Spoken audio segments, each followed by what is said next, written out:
चलिए सोसाइटी में आज हम एक कदम और आगे बढ़ेंगे। देखिए सोसाइटी में हम class 11th NCERT book first introducing sociology chapter 4 पढ़ रहे हैं, that is culture and socialization. Very good. इसका हम जो लार्ज टॉपिक है, हेडिंग है जो, वो ये पढ़ रहे हैं कि डाइवर्स है कल्चर, कल्चर में डाइवर्सिटी है, और वो हमने समझा कि अलग अलग रीजन्स हैं और उनके मुताबिक है, that is a natural reasons. इसी में हम चीज़ें आगे बढ़ते हुए हम आए और हमने देखा कि डायमेंशंस क्या हैं कल्चर की। पहला डायमेंशन था कॉग्निटिव, दूसरा डायमेंशन था नॉर्मेटिव, तीसरा डायमेंशन था मटीरियल। हमने इसके बारे में लिखा और आपको बताया। अब हम उसे डिटेल में डील करते हुए कॉग्निटिव डायमेंशन को पढ़ चुके हैं पिछले लेक्चर में। आज हमें शुरू करनी है normative aspect of the culture. Cognitive dimension के तहत हमने ये पढ़ा था कि आप जो चीज़ें सुन रहे हैं या आप जो चीज़ें देख रहे हैं, आप उनसे क्या मीनिंग अंडरस्टैंड करते हैं, इसके लिए आप उस सुनने वाली चीज़, उस देखने वाली चीज़ को प्रोसेस कैसे करते हैं। आपने जो सुना, जैसे हमने उदाहरण दिया था, आपको कैसे पता चला कि ये आपके मोबाइल फ़ोन की रिंग है, जबकि वहाँ पर और भी मोबाइल फ़ोन थे और उनकी भी रिंग्स हो सकती हैं। तो आपने जो सुना, आपने उससे एक मीनिंग डिड्यूस किया कि ये आपके फ़ोन की रिंग है। ये आप कैसे कर पाते हो, ये प्रोसेस कैसे होता है, इसको हमने कॉग्निटिव डायमेंशन के तौर पे देखा। हमने देखा कि आपके पास जो भी इंफॉर्मेशंस अवेलेबल है, आप उसे यूज़ कैसे करते हैं मीनिंग्स क्रिएट करने के लिए, that is the cognitive skill. इसमें हमने देखा कि अब तो लिटरेसी है, रिटन कंटेंट आपके पास अवेलेबल है, कई समय बीत चुका इस चीज़ को, तो आप चीज़ों को लिख सकते हैं और एक जनरेशन पिछली जनरेशन से कल्चर उन रिटन कॉन्टेक्स्ट के फॉर्म में इनहेरिट कर सकते हैं। आप उसमें लिख करके देख सकते हैं। हमने उसको आपको नेशन के कल्चर के तौर पर भी समझाया, स्कूल्स की इम्पोर्टेंस बताया, बुक्स और सिलेबस का इम्पोर्टेंस वहाँ पर बताया, सारे कंसेप्ट आपको क्लियर किए। लेकिन जिन सोसाइटीज़ में लिटरेचर नहीं एग्जिस्ट करती, वहाँ पर हमने बताया oral traditions are very important. Oral traditions के माध्यम से आप नॉलेज एक जनरेशन से दूसरे जनरेशन तक पास ऑन करते रहते हैं। इसमें हमने आपको ये भी बताया कि written material is good, but इसकी कुछ समस्याएं हैं। कई सारी लैंग्वेजेस में से पहले तो बहुत से डायलेक्ट्स हैं जो लैंग्वेज में कन्वर्ट ही नहीं हो पाते। फिर जो डायलेक्ट लैंग्वेज में कन्वर्ट हुए, उनमें से भी बहुत सी लैंग्वेजेस ऐसी हैं जो परफेक्शन को रीच नहीं करती। जो परफेक्शन को रीच हुई, उनमें से भी ऐसी कुछ ही लैंग्वेजेस हैं जिसमें लिटरेसी इस लेवल तक गई, लोग उन लैंग्वेजेस में लिटरेट हुए कि वो कल्चर रिटन फॉर्मेट में ट्रांसफॉर्म हो पाया। तो फिर जो इतना सारा डायलेक्ट था, इतनी सारी अदर लैंग्वेजेस जिसके वाया कभी वो परफेक्शन और वो लिटरेसी रीच ही नहीं की गई कि उनका कल्चर भी रिटन फॉर्मेट में आए, उस कल्चर का क्या। इस मैनर में अगर एक सोसाइटी लिटरेट है तो वो फिर उसी को पढ़ेगी और सुनेगी जो उसकी आंखों के सामने लिख करके पहुंचा, या ऑडियो वीडियो विजुअल्स के तहत आया। इसके तहत तो आप सिर्फ और सिर्फ कुछ मेजर कल्चर्स को ही समझ पा रहे हैं, लेकिन बहुत से अनंत और ऐसे कल्चर हैं जिनको आप समझ ही नहीं पाते। ठीक है, इसका उपाय टूरिज्म हो सकता है। आपको कहा जाता है कि भाई वेकेशंस मिलती हैं, आप घूमें फिरें। आपने देखा भी होगा आजकल स्कूल में आपके टीचर्स आपको एक टास्क भी देते हैं छुट्टियों में, आपके पेरेंट्स को भी, कि इन्हें किसी जगह घुमाने ले जाएं और फोटोग्राफ्स क्लिक करें, और वो फोटोग्राफ्स आपको एक फ़ाइल में अटैच करके हमें भेजनी है कि आप अपने बच्चे को लेकर के कहाँ गए। उसका पर्पज़ यही है कि एनसीईआरटी ने, सीबीएसई ने, कॉलेज लेवल पर अगर देखें तो यूजीसी ने ऐसा ऑब्ज़र्व किया कि रिटन मटेरियल के अंदर जो नॉलेज है वो एक या कुछ हद तक कुछ और कल्चर्स को दर्शाती है, इससे ज़्यादा नहीं। बहुत से लोकल कल्चरल एस्पेक्ट्स को अंडरस्टैंड करने के लिए आपको वहाँ जाना होगा। फिर रिटन मटेरियल के लिए ये संभव भी नहीं कि वो हर बारीक चीज़ों से आपको जानकार कराए। वो आपको एबल बनाती हैं ताकि आप मौके पर पहुँच के हर बारीक चीज़ को देख या समझ सकें। That is important, okay. लेकिन इसके बिल्कुल उलट ओरल ट्रेडिशंस में ख़ास तरह की प्रैक्टिसेस फॉलो होती हैं। वहाँ पर वर्ड्स को बार बार रिपीट किया जाता है ताकि वो लंबे समय तक याद रह सकें। मैंने बताया था कि वो रिदमिक मैनर में होती हैं ताकि लोगों के दिमाग में बैठ सकें। और अमूमन ऐसा होता है कि जिस कल्चर से आप फेमिलियर नहीं हैं, एक्वेंटेड नहीं हैं, उस कल्चर को आप रिटन के कंपैरिजन ओरल ट्रेंड के वाया जल्दी गेन कर जाते हैं। जैसे उदाहरण के तौर पर आप राजस्थान घूमने गए हैं और आप पंजाब से हैं, आप वहाँ के कल्चर से फेमिलियर नहीं हैं। नेचुरली आप पढ़ करके शायद उसे उतना ना समझ पाएँ या उसे ना पढ़ना चाहें, समझ ना पाएँ, और या फिर ये सब हो सकता है कि पढ़ना ही ना चाहें। लेकिन जब वहाँ पर एक कल्चरल प्रोग्राम के तौर पर एक पर्सन आपके सामने उसे गा करके सुना रहा है, फिर आप ज़रूर उस कहानी को सुनेंगे, समझेंगे, अंडरस्टैंड करेंगे, तब आप उस कल्चर को गेन करेंगे। तो ओरल ट्रेडिशन की खासियत ये होती है कि इसकी अंडरस्टैंडिंग और एक्सेप्टेंस बहुत ज़्यादा होती है। ये तेज़ी से अंडरस्टैंड होता है किनको, जिनसे जो आपके कल्चर से अनफेमिलियर हैं, ये उन्हें जल्दी से एक्सेप्ट भी हो जाता है। तो इसका स्प्रेड ज़्यादा रहता है उस सर्कल में जहाँ पर इसे सुनाया बताया जा रहा है। लेकिन समस्या यही रहती है कि ये फिर वैनिश भी होने लग जाता है। लिखी हुई चीज़ें हज़ारों वर्षों तक आप सहेज के रख सकते हैं। ऐसी बहुत सी फोक नॉलेज होगी जो ओरल कंसेप्ट में ही रह गई हमेशा, यानी कि ओरल फॉर्म में ही रह गई होगी, जो या तो पौराणिक कहानियों का, कथाओं का, कहानियाँ कह दिया मैंने, कथाओं का, या फिर पंचतंत्र की कहानियों का, या फिर जो देश के एपिक हैं बड़े उनका, या बाद में जो ग्रंथ विकसित हुए उनका हिस्सा ना बन पाई। ऐसी बहुत सी फोक कल्चरल एस्पेक्ट्स होंगे जो उनका हिस्सा ना बन पाए, तो वो फिर किन्हीं उन्हीं क्षेत्रों में गुम भी गए होंगे या बहुत छोटे स्तर तक, एक सीमित सोसाइटी तक रह गए होंगे, एक ग्रुप तक, आप तक नहीं पहुंच पाए। तो धीरे धीरे वो ख़त्म हो जाएंगे। लेकिन इसके अलावा आपके पास जो आज टेक्स्ट हैं 2500 साल पुराने टेक्स्ट हैं, आप देखें हिस्ट्री उनके अंदर दर्ज है और आपके पास अवेलेबल है। आप उसे पढ़ते हैं, जानते हैं, समझते हैं। कितने पुराने पुराने रिटर्न टेक्स्ट आपके पास अभी भी अवेलेबल हैं। पेरिप्लस ऑफ द एरिथ्रियन सी का कितनी जगह पर, अलग अलग जगहों पर रेफरेंस है, आप उसे पढ़ते हैं। फिर ह्यून सांग ने क्या कहा, इत सिंह ने क्या कहा, आप उसे पढ़ते हैं, अंडरस्टैंड करते हैं। इस तरह से बहुत से खूबसूरत अकाउंट्स आपके पास अवेलेबल हैं, अलग अलग राइटर्स ने लिखा। क्योंकि वो रिटन फॉर्मेट में है तो वो आपके पास अवेलेबल है। आई बात समझ में? तो फिर लॉन्ग टर्म तक आप प्रिजर्व करके रख पाते हैं एक हिस्ट्री को सेम मैनर में जिस मैनर में वो किसी समय में एग्जीक्यूट हुई होती है। रिटन टेक्स्ट का ये बेनिफिट होता है। ओरल ट्रेडिशन में ये समस्या होती है कि समय बदलने के साथ साथ उसमें बोलने का लहजा, शब्द इंड्यूस होने शुरू हो जाते हैं अलग टू अलग जनरेशन के तहत, उसमें बदलाव और परिवर्तन भी आ जाते हैं। लेकिन दूसरी तरफ उसके मैंने बताया एडवांटेज थी कि वो अनजान लोगों को जल्दी समझ में आते हैं, जल्दी स्वीकार भी होते हैं। रिटन के मामले में तो उनके फैलने का तरीका बहुत तेज़ होता है। इसी कॉन्टेक्स्ट में हमने ये भी समझा था कि आज की डेट में ऑडियो, वीडियो, रिटन कंटेंट के थ्रू आपके पास इतने सारे सोर्सेज हैं। क्या वो सोर्सेज आपकी कॉग्निटिव स्किल्स को बढ़ा रहे हैं या आपकी कॉग्निटिव स्किल्स को वो कमज़ोर कर रहे हैं? कई तरह के चैनल्स हैं, कई तरह के न्यूज़ मीडिया रिपोर्टिंग सेंटर्स हैं, कई तरह के आपके पास रिटन, ऑडियो और विजुअल एक्सेसिबल मटेरियल है। तो आप कहाँ खड़े हैं? तो सोसाइटी को तो इस हिसाब से और भी बहुत बड़ी स्टेज ऑफ नॉलेज पे खड़े होना चाहिए था। लेकिन आप अपने आसपास देखिए, आप यंगस्टर्स से बात करें, उससे तहत आपको ये समझ में आएगा कि जानकारी के रूप में घटना सबके पास होती है, घटनाएं सब तक पहुंच रही हैं कि इवेंट क्या हुआ। फिर उस इवेंट को लेकर के किसी का माइंडसेट भी आप तक पहुंच रहा है जिसने अपना ओपिनियन उस पर दिया। लेकिन आपका जो थॉट प्रोसेस था, आपकी जो कॉग्निटिव स्किल्स थी, वो कहीं ना कहीं बड़े लेवल पे कॉम्प्रोमाइज़ हुई। आई बात समझ में? क्योंकि आप ओपिनियन डेवलप करने में वीक होते चले जा रहे हैं। उसका रीज़न ये है कि आप कंफ्यूज हो रहे हैं।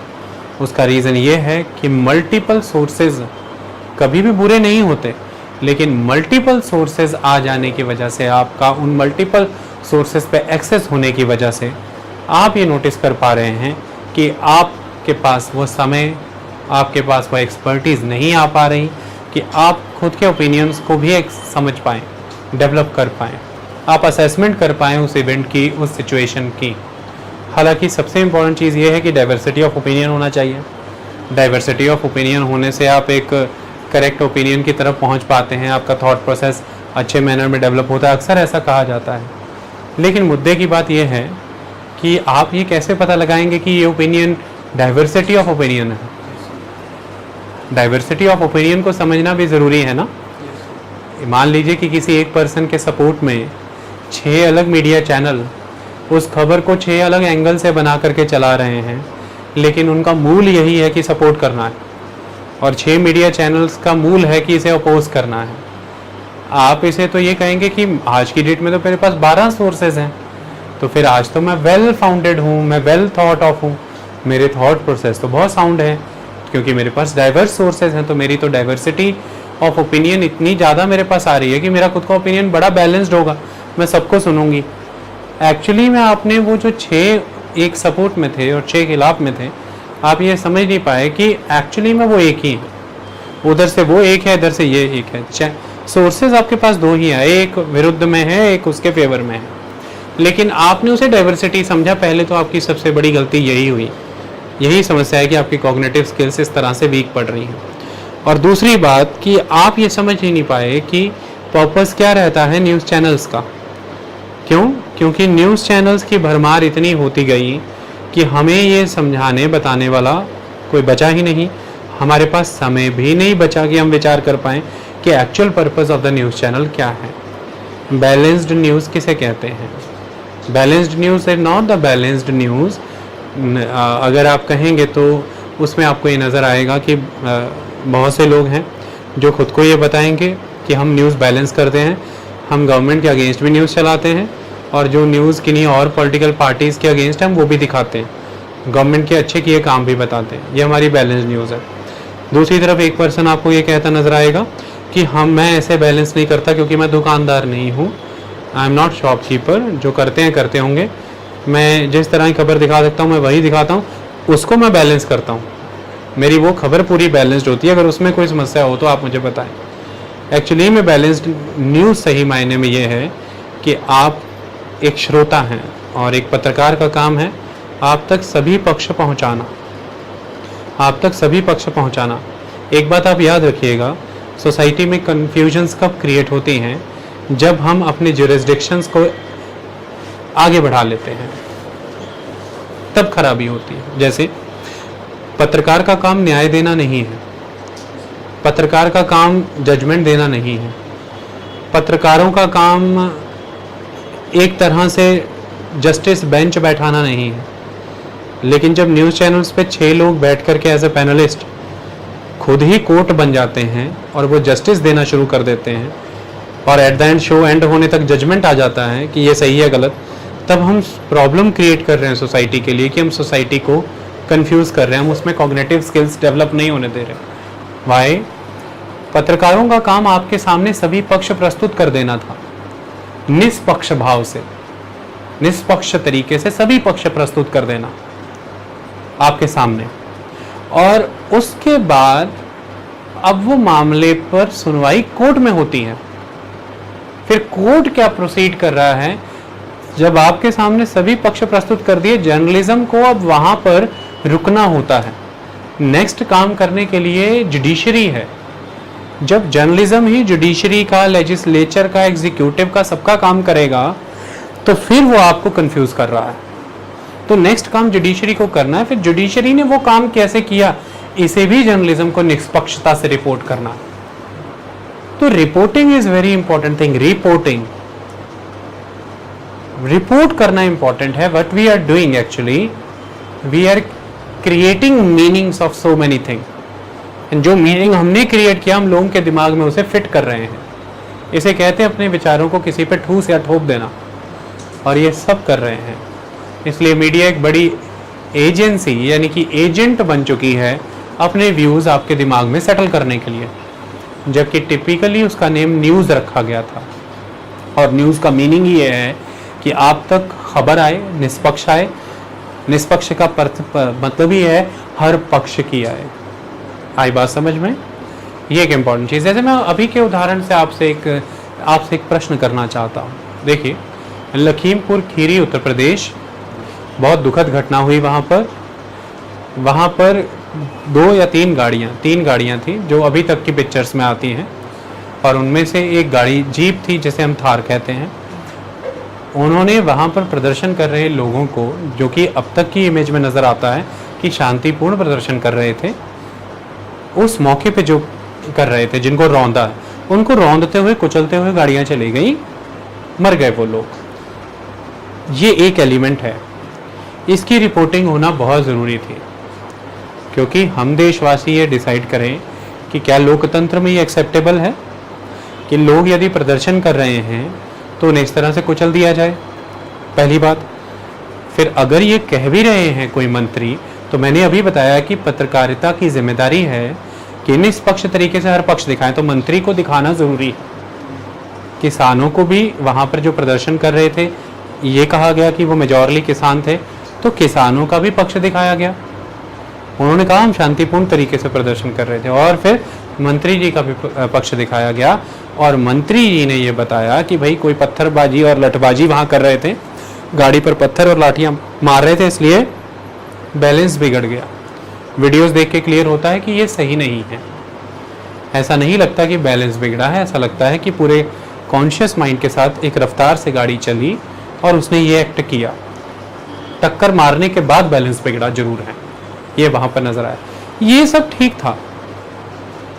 आप इन्वेस्टिगेटिव जर्नलिज्म के तौर पर इन चीज़ों को इन्वेस्टिगेट कर रहे हो, सर्च कर रहे हो, दिखा रहे हो, इट इज़ फाइन। लेकिन मुद्दा यहाँ पर यह है कि 3 लोग और भी मरे हैं। क्या यही सेम जर्नलिज्म ने उन तीनों के परिवार वाले या उनके घर जाकर के उनसे बातचीत करके आपको रिपोर्ट किया?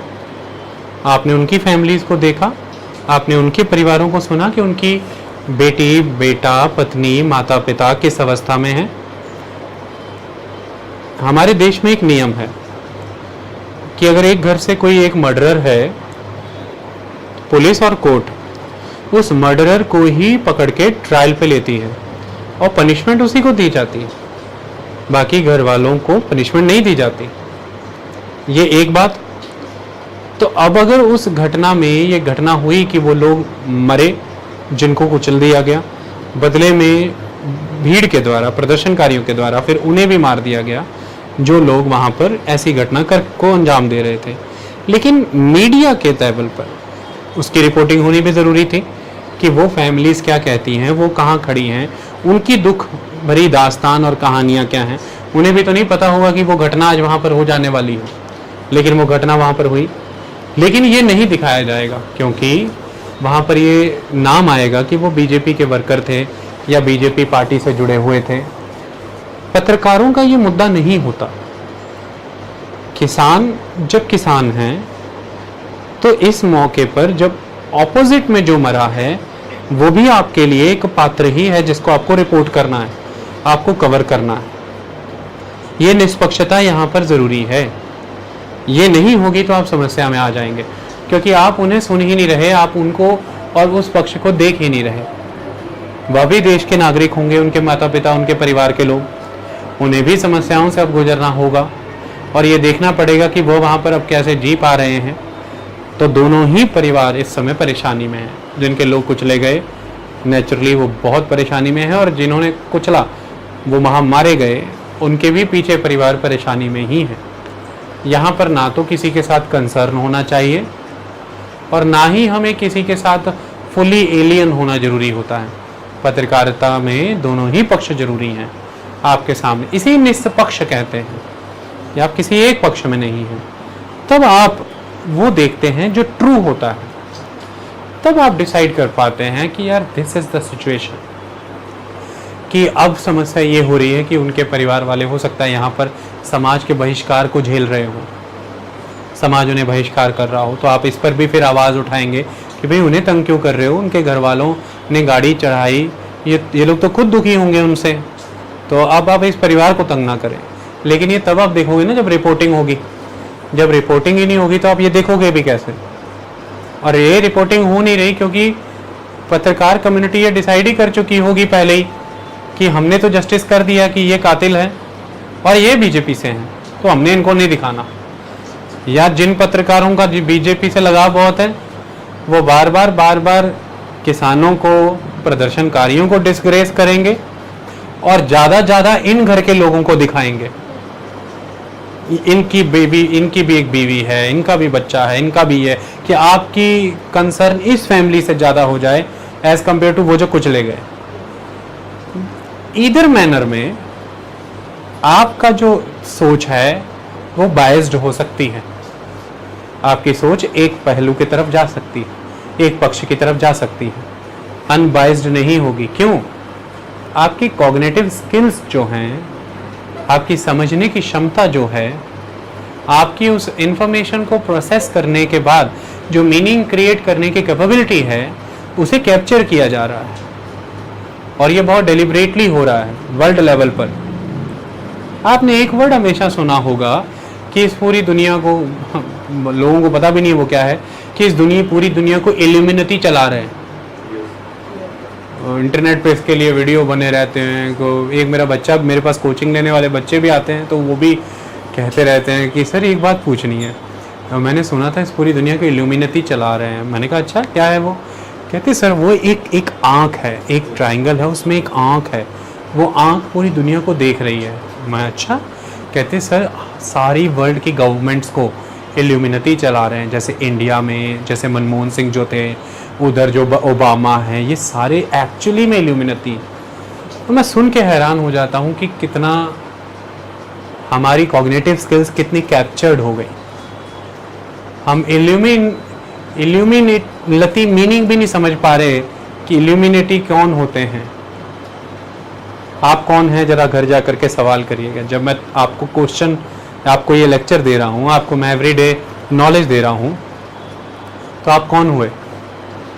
आप अपने आप से सवाल करिएगा। जब आप एक शिक्षित वर्ग बने, आपको ज्ञान हुआ, आपको नॉलेज हुई, तो अब आप सब एक कॉलोनी में रहते हैं और आप सबने जब कॉलोनी में जाकर के कहा ये पानी वेस्ट नहीं करना, आपकी कॉलोनी में पानी वेस्ट होना बंद हो गया। तो इसका मतलब मैं ऐसे समझूं कि कॉलोनी को आप चला रहे हो, कॉलोनी को आप चला रहे हो, कॉलोनी को एक ऐसी सोच चला रही है जो जायज़ है। और इल्यूमिनेटी कौन होता है? जिज्ञासु, शिक्षित, जिनका आचरण ज्ञान पर आधारित रहता है, सही गलत का फर्क पता लगाना जानता है।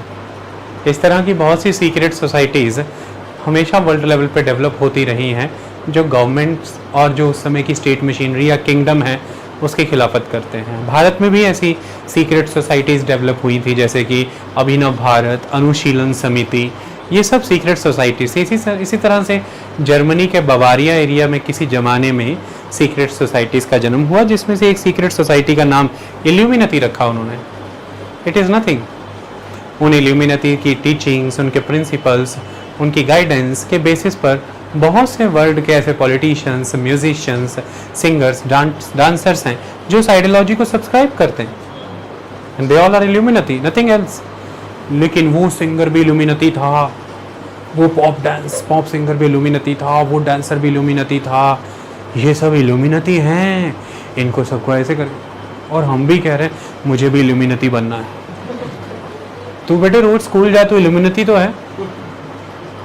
अभी पढ़ाया था कि दो तरह की बॉडीज होती है फिजिक्स में, ल्यूमिनस और इल्यूमिनस। ल्यूमिनस जिनकी खुद की लाइट होती है, खुद की हीट होती है, लाइट ही ले लें, और इल्यूमिनस जिन पर लाइट फॉल करती है तो फिर वो दिखते हैं। तो जिन पर ज्ञान का प्रकाश गिर रहा है वो आपके सामने नजर आ रहे हैं, वो इल्यूमिनस ही तो है। आई बात समझ में? That is all. और ये जो आँख नज़र आती है, जो अमेरिकन डॉलर पे भी है, ये देखिए अमेरिकन डॉलर पे भी इल्यूमिनेटी हैं, किसी को पता नहीं लेकिन वो हैं। ये कुछ नहीं करना, आपको ज़्यादा हाथ पांव नहीं मारने। 9th क्लास की और 11th क्लास की NCERT ले लेना वर्ल्ड हिस्ट्री की, और उसमें फ्रेंच रेवोल्यूशन के पेजेस खोलना, और उसमें जो पिक्चर्स बनी होंगी उसमें देख लेना इस आँख का इस्तेमाल पहली बार वहाँ पे हुआ था, और उसके बाद फिर ये पूरे वर्ल्ड में यूज़ हुई है। वो आँख जो सबको देख रही है, जैसे बिग बॉस वाली आँख। बिग बॉस भी इल्यूमिनेटी है? नहीं है, वो एक आँख है, वो जो देख रही है। Such misinformations, why they are spreading very fast. Why they are having place in our minds? Why they are getting such level of success? Because we as a human race losing very fast a very beautiful element, that is the cognitive skill. That's why such things are capturing us. This is the problem. Okay? और exam आपको इन चीज़ों से दूर ले जाना चाहता है, वो मेंटल एबिलिटी के क्लोज लाना चाहता है, लेकिन वहाँ पर भी बिलियन डॉलर्स कोचिंग एजेंसीज और इंस्टीट्यूट्स आपके उसी चीज़ को पकड़ लेते हैं जो इंटरनेट की उस इल्यूमिनेटी वाली खबर ने पकड़ा हुआ है कि नहीं? जैसे वहाँ पर आंख बहुत बड़ा बनी हुई है, यहाँ पर टेक्निक कहते यूपीएससी की एक टेक्निक है, एक टेक्निक जो मुझे पता चली है, कहते मुझे ही बताओ, सक्सेस होने के बाद तुम्हें बताएंगे। ये कैसी टेक्निक है भाई, है कि नहीं? So such things are there. Because आप मेंटली हैंडीकैप हो जाते हैं जब, तो ऐसी मिस इन्फॉर्मेशन आपको कैप्चर कर लेती हैं। जो लोग बात करेंगे इल्यूमिनेटी के बारे में, लिटरली इल्यूमिनेटी वर्ड तक का भी मीनिंग नहीं सर्च करेंगे, पता भी नहीं होगा।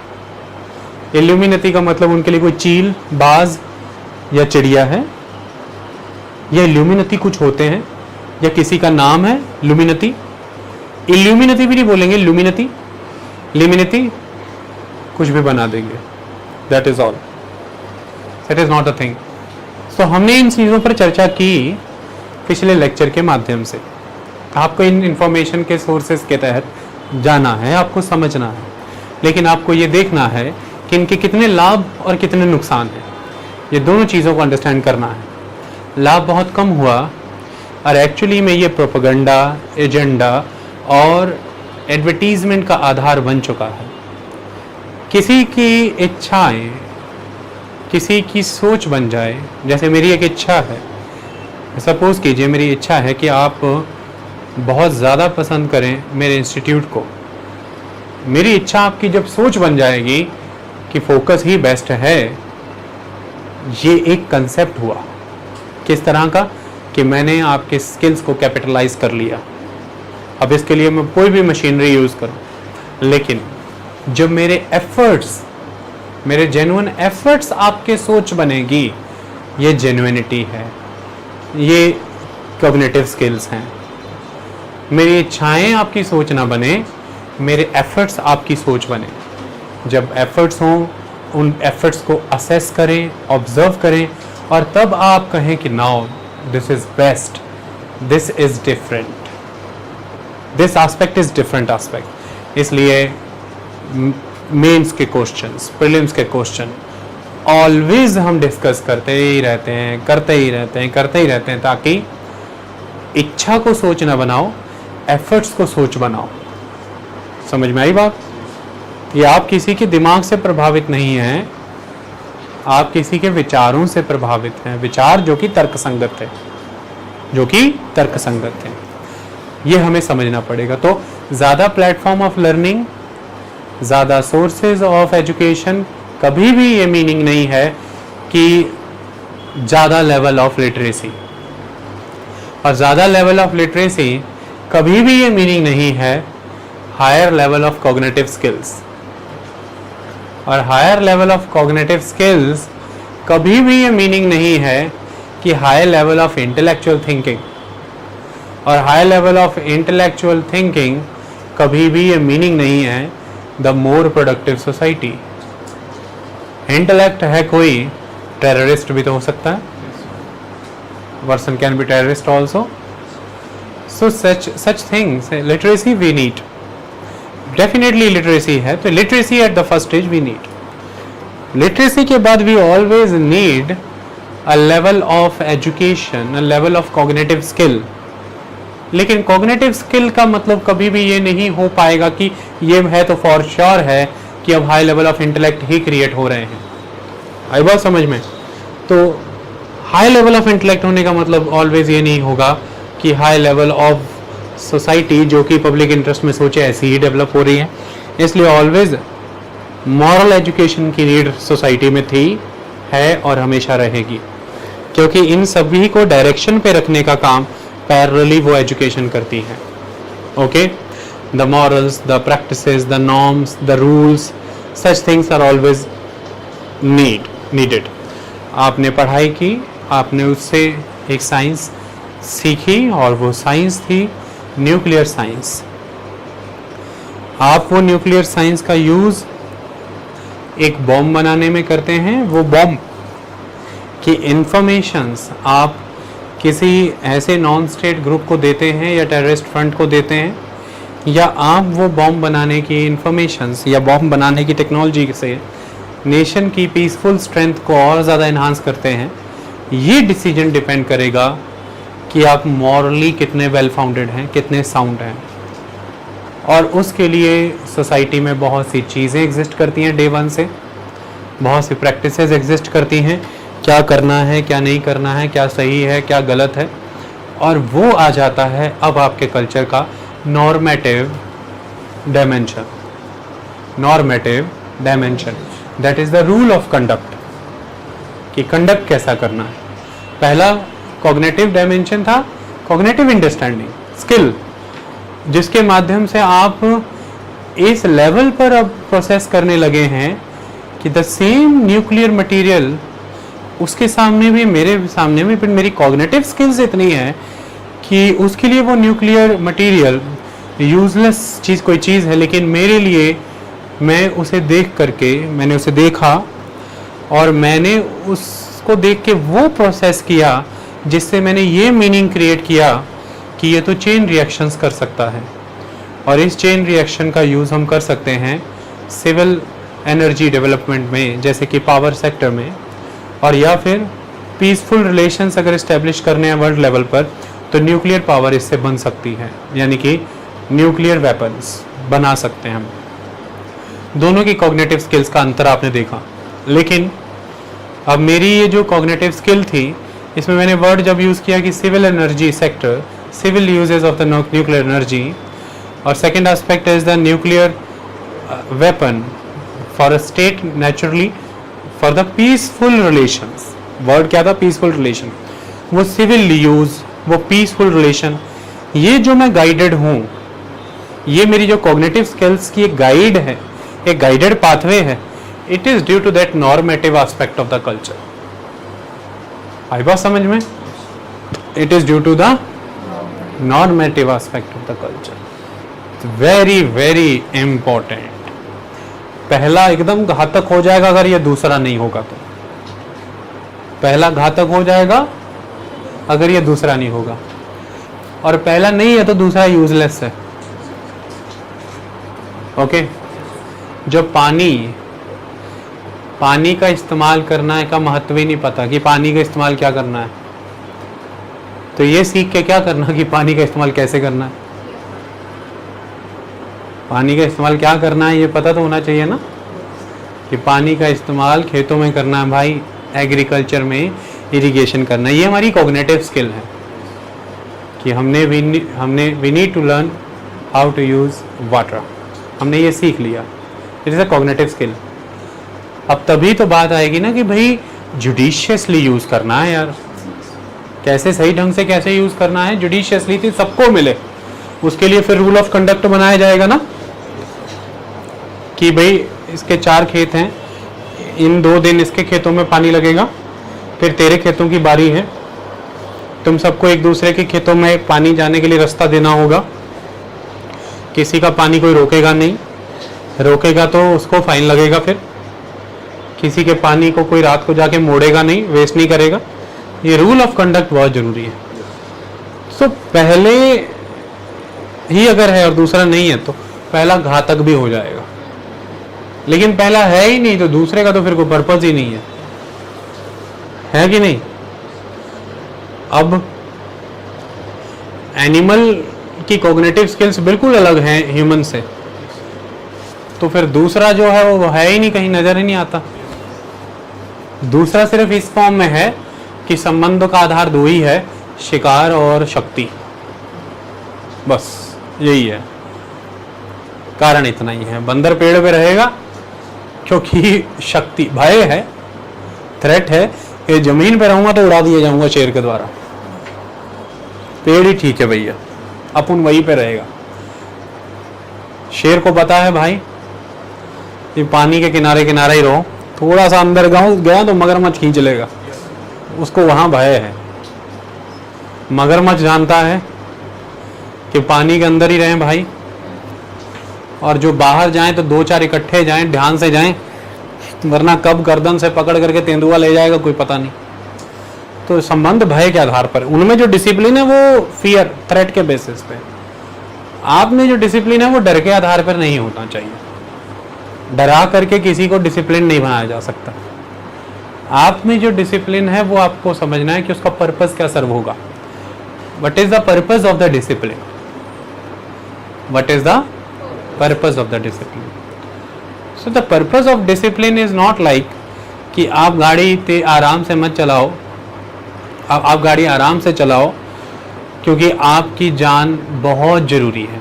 ये तो ठीक है, ये तो ठीक है, लेकिन आप गाड़ी आराम से चलाओ क्योंकि मनुष्य की जान बहुत कीमती है। सबकी जीव जान कीमती है, इसलिए गाड़ी आराम से चलाइए।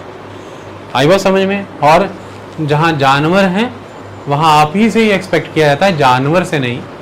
जहाँ पर भी जानवर है वहाँ कोई ऐसा बोर्ड लगा नजर आया जहाँ पर जानवरों से कहा जा रहा हो कि ये सड़क है, यहाँ से वाहन निकलते हैं, तुम धीरे रोड क्रॉस करना। इंसानों से कहा जाता है कि एनिमल प्रोन एरिया है, आराम से चलना। वो बात अलग है, हम वहाँ भी जानवर बने रहते हैं, लेकिन हमसे एक्सपेक्ट किया जाता है कि हम डिसिप्लिन में रहेंगे, हम उनकी भी लाइफ को थ्रेट नहीं करेंगे। वहाँ पे आपको इसलिए नहीं कहा जाता कि धीरे चलो कि आपको कुछ हो जाए गाड़ी के अंदर। आप तो इतनी बड़ी गाड़ी में उसको ठोक के मार ही दोगे, उसी के लिए आपको कहा जा रहा है। आई बात समझ में? So that is the purpose of that normative aspect of culture. चलें आगे।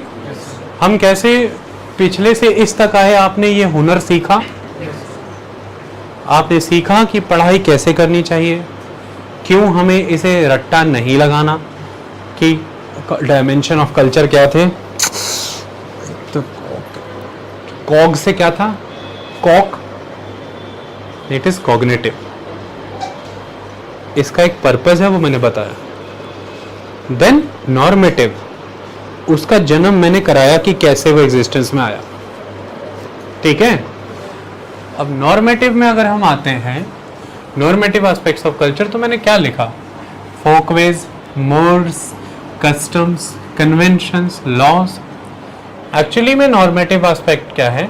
दीज आर वैल्यूज और rules that guide social behaviour in different context.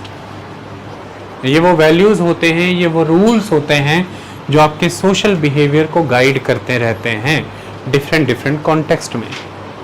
ठीक है। ये वैल्यूज, ये रूल्स कौन बनाता होगा? ये कैसे आते होंगे? आज आपके पास एक रिटन कॉन्स्टिट्यूशन है। थोड़े दिन के लिए एक फीलिंग लें कि आपके पास एक रिटन कॉन्स्टिट्यूशन ना होता। 2 साल 11 महीने 18 दिन लगा करके एक कॉन्स्टिट्यूशन लिखा ना गया होता। थोड़े दिन के लिए मैं मान लेता हूं। तो 26 नवंबर 1949 जिस दिन इंडिया की कॉन्स्टिट्यूएंट असेंबली ने कॉन्स्टिट्यूशन एडॉप्ट किया, अगर उस दिन ये ना एडॉप्ट किया गया होता तो क्या आप लोग जानवर थे?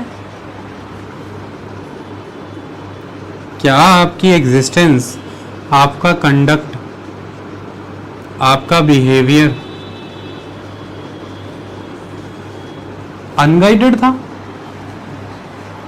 इल मैनर्ड था? क्या था फिर वो?